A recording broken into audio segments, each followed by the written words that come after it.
I'm Alexander Hefner, your host on The Open Mind. My guests today are Arien Mack and Kian Tajbakhsh.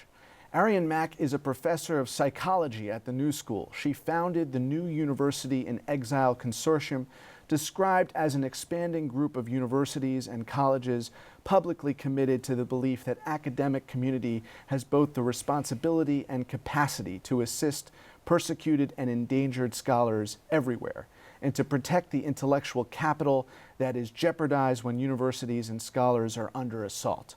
One of those scholars in exile is Kian Tajbakhsh, professor of urban planning at Columbia University. He has taught at both American and Iranian institutions. Tajbakhsh's academic research spans theoretical and policy projects related to the culture of urbanism, as well as the governance of cities and metropolitan regions. In 2007, he was one of more than 100 people charged with fomenting the post-June 12 election unrest in a mass show trial before a revolutionary court in Tehran. He was convicted up to 15 years. He served nearly 5 years and was released on the implementation day of the Iranian Nuclear Accord. Welcome to you both. Thank you for your time today.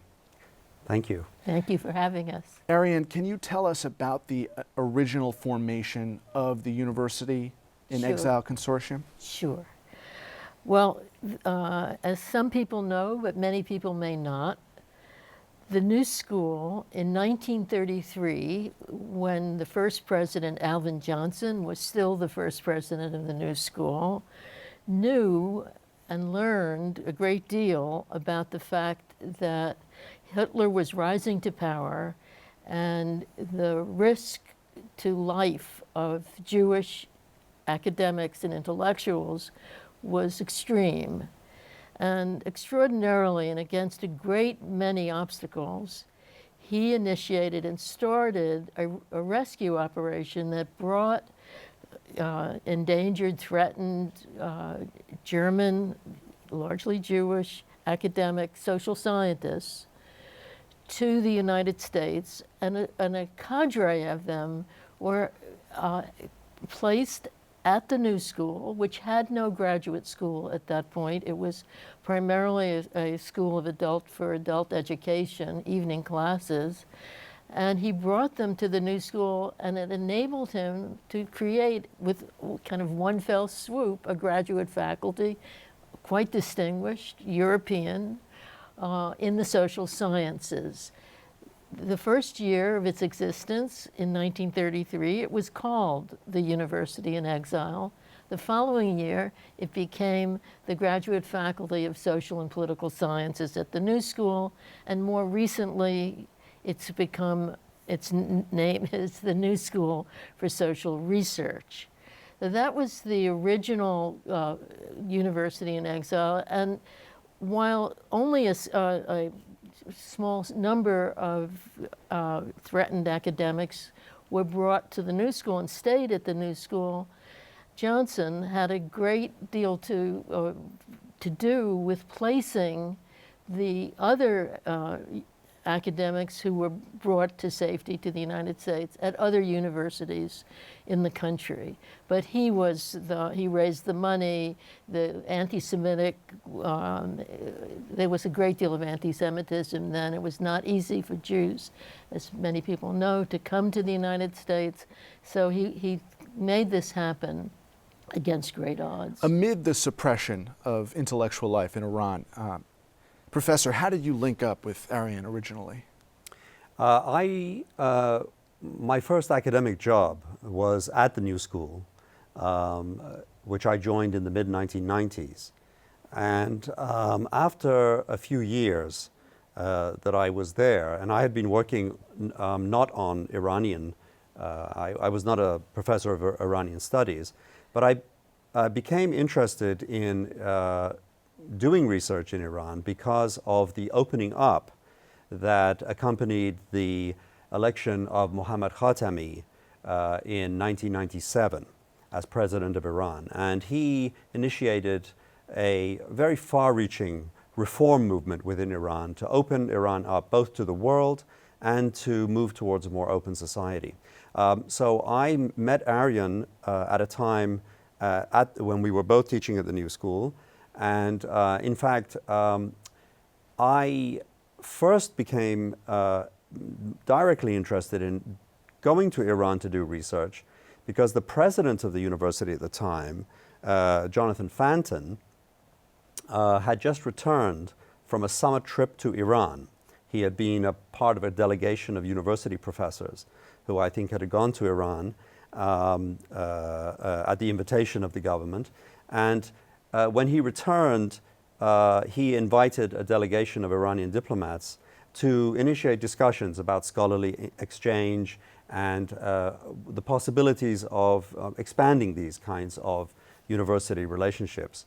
After that, I decided to go to Iran and work on research in my area of specialty, which has to do with local democracy and local elections and urban planning. And that's where we met. And after several years, I decided to move to Iran permanently. And while I was there, I agreed to become the representative of the Open Society Institute, the Soros Foundation, working on democracy promotion projects. And in that capacity, I did meet Arien when she came to Iran on the journal donation project. It was a project supported by the Open Society Institute to help universities around the world have access to academic journals and materials. So that's where I met. Let me just ask you more specifically, though. In the intro, I alluded to your incarceration, the trial, and the suppression of academic freedom. At what point in your relationship as a faculty, as a professor in Iran, at what point did it start going sour? And to what do you attribute that? When I went to Iran, I worked as an academic part-time. I tried to apply for a full-time position in Iranian universities, but for a number of reasons that didn't work out. Partly because I think of my background, it was hard to be vetted to be accepted. It was a very long, formal process. But it was also the fact that I was working working independently as a researcher for a number of international organizations, including the Open Society Institute, the UN, the World Bank, and so forth. So I didn't want to commit full time. But I was teaching part-time. And I think after a few years, when I noticed that I wasn't being invited back to teach as a guest lecturer, I noticed, there was pushback, partly because I think some of the topics that I was discussing, which had to do with local democracy or the expansion of democracy in various developing societies. Was it a threat to the theocracy, in short? It's important to understand that Iran has a very particularly ideological opposition to Western social science and Western intellectual frameworks, philosophical frameworks. This may be different from other countries in which repression or restrictions have to do with politics or they have to do with emerging out of war. For example, in Syria, where academics have to escape, military conflict. In Iran, the government of Iran, the state, or the regime in Iran, or the nizam as the Iranian state calls itself, has been explicit in its opposition to having Western-based social science being taught in the universities. So this is something which is government policy. It is explicitly articulated by the leadership in Iran. And the supreme leader of Iran has made it a priority of his state to expunge. Really, I mean, he has said very clearly that he does not want social science, Western-based social science, because it's based in secular assumptions and so forth, to be taught in Iranian universities. And so many academics in the years leading up to my first arrest, increasingly felt these restrictions in their academic life. Arien, how does the professor's experience in Iran compare to what you're observing now and the scholars that you're bringing in? Well, I mean, all of them share one thing. They share the fact that they are threatened. Some of them were imprisoned. Some of them fled because of war. We now have, as members of the consortium, 15 scholars. They're from very different places. One is from India, where she was an activist, and she comes from a place called Manipur, where the indigenous population of which she is part have been living under martial law, and she was an activist trying to change that and had to flee. We have Syrian scholars hosted by consortium member universities, and they fled for obvious reasons. I mean, one was a doctor and actually was doing emergency medicine in Syria and had to flee just to save his life. We have a scholar from Ukraine who had to flee for other reasons, from Turkmenistan. So it's from really many, Cambodia. So they come from many different places, but all of them share one thing. None of them were able to stay where they were without either being jailed or killed. And the largest cohort are academics from Turkey, where the Erdogan government has ruthlessly fired hundreds of academics for doing no more than signing what was called, or what is called, the Academics for Peace petition, which was a simple declaration of protest against the treatment of Kurds, of the Kurdish population that lives in Turkey. And all of the Turkish scholars who are part of the consortium are signatories. There are 6 of them, signatories to that petition, of which there were many signatories. So the differences, there are differences, there are obviously similarities. When we hosted Human Rights Watch director Ken Roth here, Right. and this was in the months after President Trump had been elected and then inaugurated, I asked him point blank, is this the new fascism? This authoritarian pedigree that you're describing in the countries where academics can't operate with security. You cited at the beginning of our conversation the World War II Holocaust era and the conditions that led to Nazism. What are we to make of those respective countries and what appears to be a rise in authoritarianism that is stymieing free expression and academic liberty? Okay, I'll try to answer, but I think there's no simple answer, because while the countries in Central Europe, like Hungary, which has now done this extraordinary thing of evicting the Central European University, which is the Soros-funded American-style university that's been in Budapest now for quite a long time.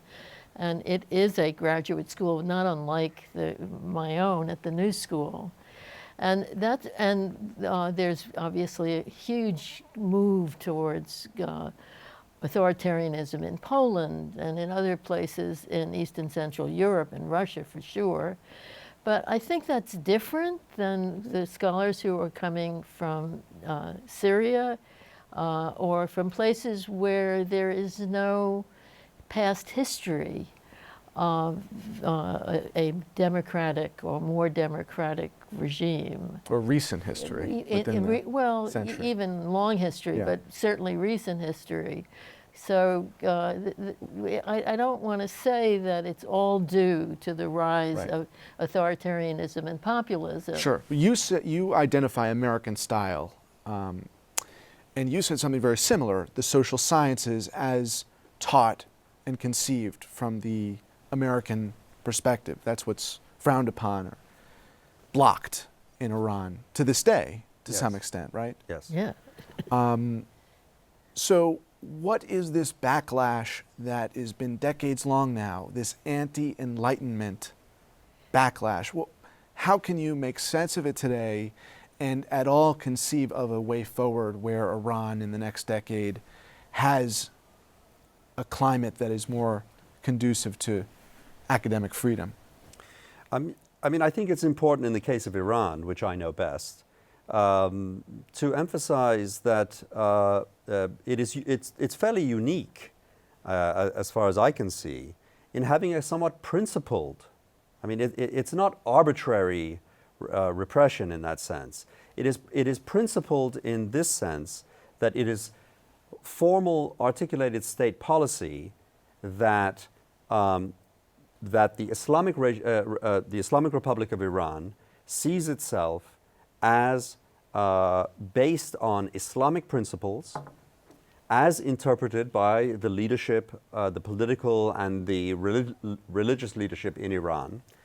The guidelines for what is acceptable in terms of subjects being taught or assumptions being articulated in the university are quite formally, they exist in formal documents.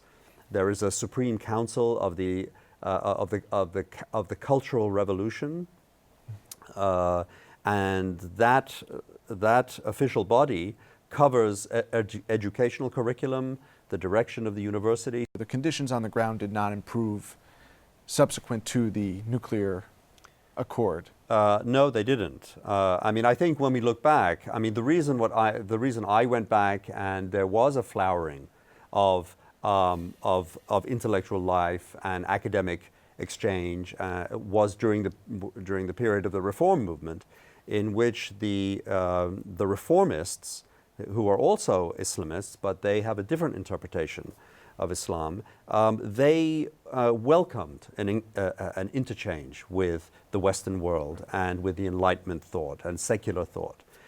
They didn't endorse it, but they were open to a dialogue. And what became apparent to me was that that wasn't welcomed by the leadership of the state in Iran, and it went against and in fact violated their principles of what they saw, what universities should be pursuing. And of course, the other important point here is that universities became centers of democratizing or liberalizing opposition to the regime. And so that no doubt played an important role. Can you give us a more expansive view of the Middle East and how Iran and intellectual freedom in Iran is relevant to the broader situation now, Saudi Arabia and other countries, and how their activity or American universities' activity in Qatar or United Arab Emirates or Saudi Arabia, how that has at all influenced this whole conversation?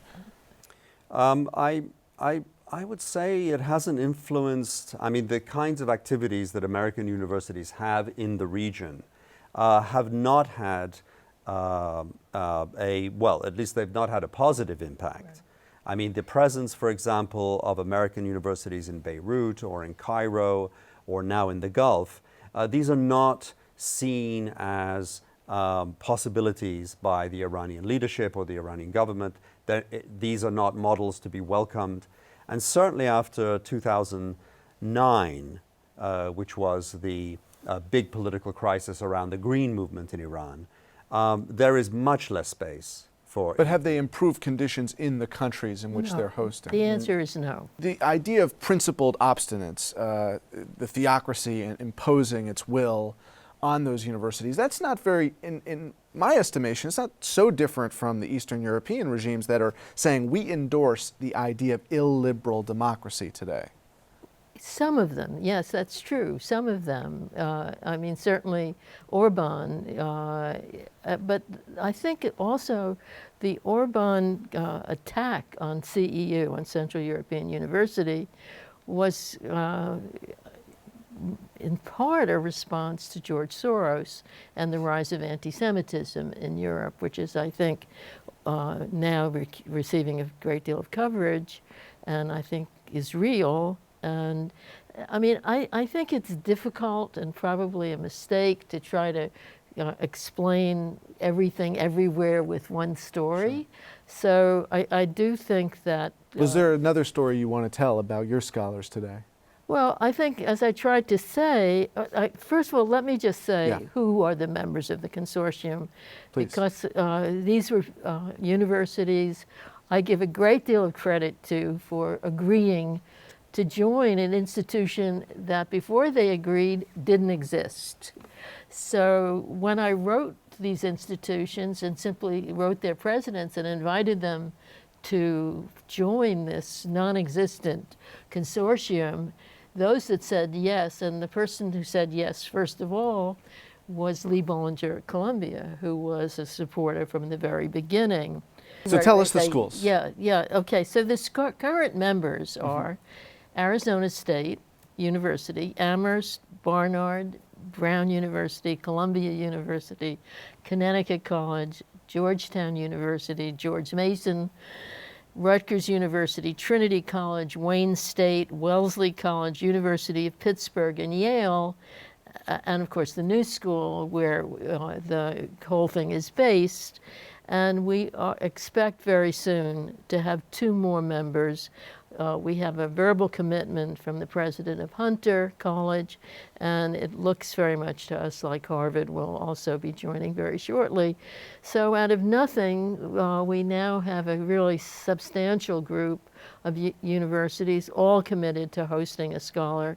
And let me just say one thing I want to say about the consortium, because the consortium, this University in Exile Consortium, does not have the mission of the original University in Exile. We are not ourselves rescuing and placing endangered scholars at universities around the United States. There are 2 organizations that do that in the United States. What we do is when the scholars are here and hosted by our consortium members, we try to address a problem I think no one was addressing, namely the sense that these scholars are airlifted in, dropped into an American university, they're safe, they're out of harm's way, but they have lost their identity, they've lost their sense of belonging. They are really suffering from exile, which is a very profound state, as many people have written about it, and how devastating it can be. And the mission of the University and Exile Consortium is to try, through various activities and conversations, to really create a sense of community among the hosted scholars. There is really an opportunity in the robustness of that community and dialogue for these scholars to, as they are in exile and safe and secure, think of how not only they can rally the spirit of the cohort, but can brainstorm together to bring solutions as much as possible, and it may not be feasible, at least not today, but to bring the framework of solutions to their countries. Absolutely. How do you think, from your own experience, these scholars can embark on that so you and your colleagues in this cohort going forward can think of solutions? Yes, I mean, I'd like to just, it's a 2-step process. I mean, the first step is that once scholars have to leave their country and they arrive in the United States, the first step is for them to, in a sense, be able to put the pieces back together. Many the scholars are in the country for the first time, or they've been out of academia for many years, like me.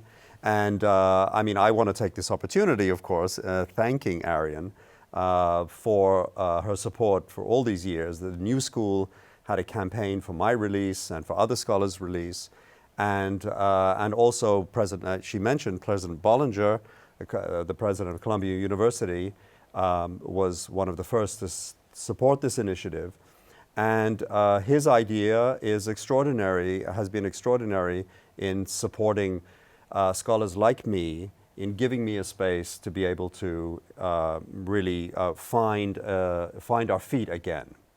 The second step about how then to reach out to the countries of origin, I think it's hard to say. Much depends on the state of those countries.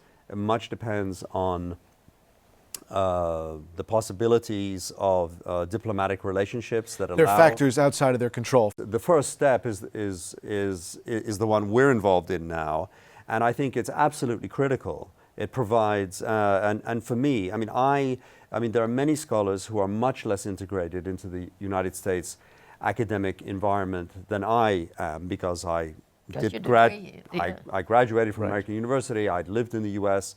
I speak English. Many others, exiled scholars, need a sense of community to be able to find a way to find a place for themselves in academia. And I would say that at the moment,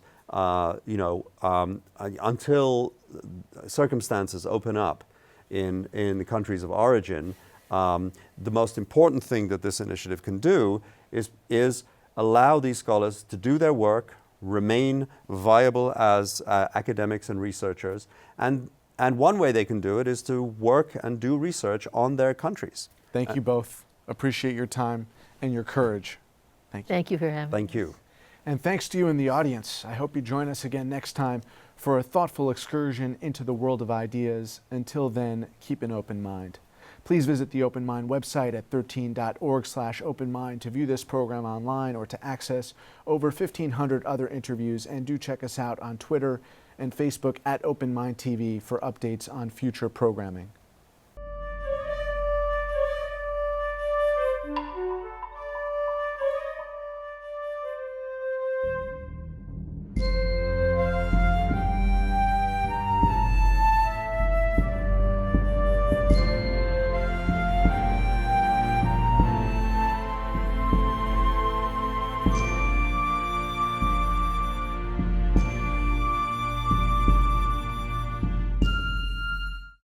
Continuing production of The Open Mind has been made possible by grants from Ann Olnick, Joan Gans Cooney, Lawrence B. Benenson, the Engelson Family Foundation, Alfred P. Sloan Foundation, the John S. and James L. Knight Foundation, William and Flora Hewlett Foundation, Joanne and Kenneth Wellner Foundation, and from the corporate community, Mutual of America.